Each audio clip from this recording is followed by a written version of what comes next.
Pada saat ini, beberapa orang di Yin Xiao melarikan diri, dan beberapa saat yang lalu mereka sangat bangga, seperti 1000 liga kerajaan penguasa ruang angkasa ini. Tiba-tiba ketika pohon tumbang, monyet-monyet itu berhamburan, dan 3 orang Yuan Ce, Golden Abadi. Bahkan lebih setelah berebut, cobalah yang terbaik untuk melarikan diri. Kalau ditinggal saat ini, jangan pernah mau keluar. Melihat siluet dengan jalur horor, Ziyun cemas. Tapi untuk sementara waktu dia tidak bisa menahan roda tulang yang retak ini. Meski pertempuran ini dimenangkan, bagaimana dia bisa menyaksikan musuh melarikan diri hidup-hidup? Pada saat ini, mata Qin Yichen dingin dan parah. Setelah pertempuran yang panjang, kekuatan abadi hampir selalu habis hampir setiap saat, dan ruang ini tidak besar. Untuk pembangkit tenaga dari Golden Immortal 9 Heavenly Layer, mungkin hanya perlu terbang menjauh. Hanya beberapa napas. Setelah hanya beberapa tarikan napas, dia bahkan tidak yakin bisa mengangkat jarinya tepat waktu dalam kondisinya saat ini. Tapi seberapa rela dia membiarkan dia melarikan diri sampai ingin membunuhnya? Mati. Dengan keras, saya melihat jari-jari Qin Yichen ditarik kembali, dan dia tiba-tiba memutar. Ujung jarinya mengepal, tapi itu terhuyung-huyung kemasan dan merah, seperti senjata perang. Membasmi senjata naga. Hai. Ujung senjata menembus ruang, meledak ke udara seperti naga.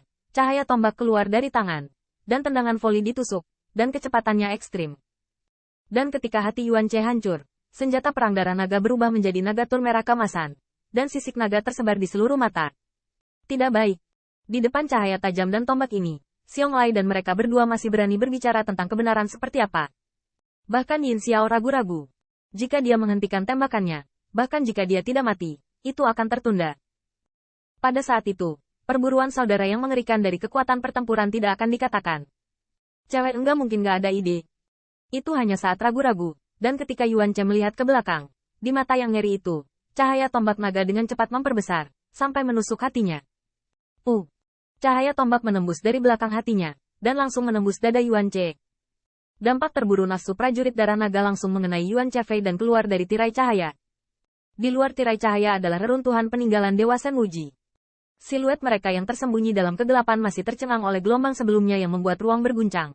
Benar-benar kuat dan kuat, saya khawatir Anda harus menembus langit dan bumi di luar angkasa.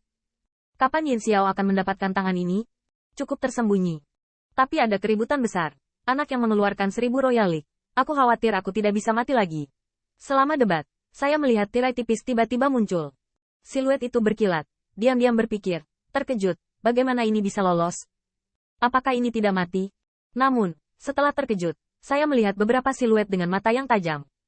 Tidak ada yang menjawab dan tidak bisa memasuki ruang tersebut. Mereka tinggal di sini. Saat ini, bagaimana mereka bisa membiarkan kesempatan menjaga kelinci tetap ada? Namun, tepat ketika siluet baru saja muncul dari niat membunuh, ruang operasi kekuatan abadi melihat beberapa siluet terbang keluar dari tirai cahaya. Ketika mereka melihat penampakan siluet, kekuatan abadi yang baru saja dipadatkan menjadi gemetar, dan ekspresi tiba-tiba terdengar. Ternyata 1000 liga kekaisaran. Mereka berpikir bahwa ketika tirai cahaya dibuka, Changji kecillah yang telah memprovokasi 1000 liga kaisar untuk melarikan diri. Siapapun yang ingin keluar lebih dulu adalah Yin Xiao. Dan dari penampilan Yin Xiao, di mana Anda tidak dapat melihat beberapa siluet, ini bukanlah kemenangan setelah Yang Wei, melainkan kehidupan yang melarikan diri. Apa yang sedang terjadi? Jika lolongan serigala Yin Xiao masih tidak bisa menjelaskan masalahnya, maka Yuan Ce, yang diseret oleh senjata perang darah naga, terbang mundur, yang membuat ketakutan di mata siluet itu menjadi ngeri. 1000 Royal League, ini adalah pelarian. 1000 liga kerajaan dikalahkan. Ini tembakan Yin Xiao sendiri. Sejujurnya, lama saya bisa bermain di dalam membuat siluet itu menebak apakah anak itu benar-benar memasuki 10.000 lembah bunga. Jadi Mei Wuru bermain melawan 1000 liga kerajaan. Tetapi bahkan jika dia tidak sendirian, dia mungkin bukan lawan dari 1000 Royal League. Beberapa siluet ketakutan di hati mereka. Mereka tidak pernah menyaksikan pembunuhan yang mengerikan di luar angkasa, dan mereka memiliki banyak gambaran di benak mereka. Tetapi tidak peduli spekulasi macam apa, itu cukup untuk mengejutkan mereka. Saat ini, Yin Xiao merasakan siluetnya, dan kulitnya yang suram bahkan lebih jelek lagi. Ketika dia bergegas keluar dari ruang, dia sedikit ragu-ragu. Lagi pula, aku masih memikirkan persahabatan ketua sekte Yuan Men, dan akhirnya ingin menarik Yuan Ce. Berbicara tentang Yuan Ce, itu memang layak untuk pembangkit tenaga dari 9 pencapaian besar lapisan surgawi, ditambah dengan tubuh berdaging yang kuat. Meskipun senjata ini menembus jantung, kekuatan cahaya tombak adalah mayat yang tergantung di dalam tubuh. Namun dalam waktu singkat, nafas Yuan Ce masih ada. Mungkin setelah meminum obat abadi, dia bisa memulihkan kehidupan. Itulah sebabnya Yin Xiao berhati lembut. Namun, Yin Xiao hanya ingin menjangkau dan menyeret Yuan Che. Tetapi melihat Yuan Che berkedut, ekspresinya menyakitkan, dan tubuhnya penuh dengan pori-pori. Cahaya gemuruh ini membuat Yin Xiao gemetar di sekujur tubuhnya, dan telapak tangannya yang terulur kaku di udara. Akhirnya dia menutup kembali. Tuan Muda Yin, selamatkan aku. Yuan Che hanya merasa jiwanya tercabik-cabik, dan di dalam tubuhnya, dia mengucapkan kata-katanya dengan suara serak dengan sekuat tenaga. Namun, tepat setelah suara itu turun, mata Yuan Che yang redup dengan cepat tiba-tiba meledak, dan guntur tubuh benar-benar mematahkan matanya. Percikan noda darah menyembur ke wajah Yin Xiao, tapi itu juga membuatnya terbangun seketika. Yuan Che, tidak terselamatkan. Tiba-tiba, tubuh Yuan Che tumbuh dengan cepat, dan rambutnya tumbuh pada saat yang sama. Tetapi Yin Xiao sangat jelas bahwa ini bukanlah kembalinya cahaya, tetapi kematian total, dan berubah menjadi rasa hormat, pergi.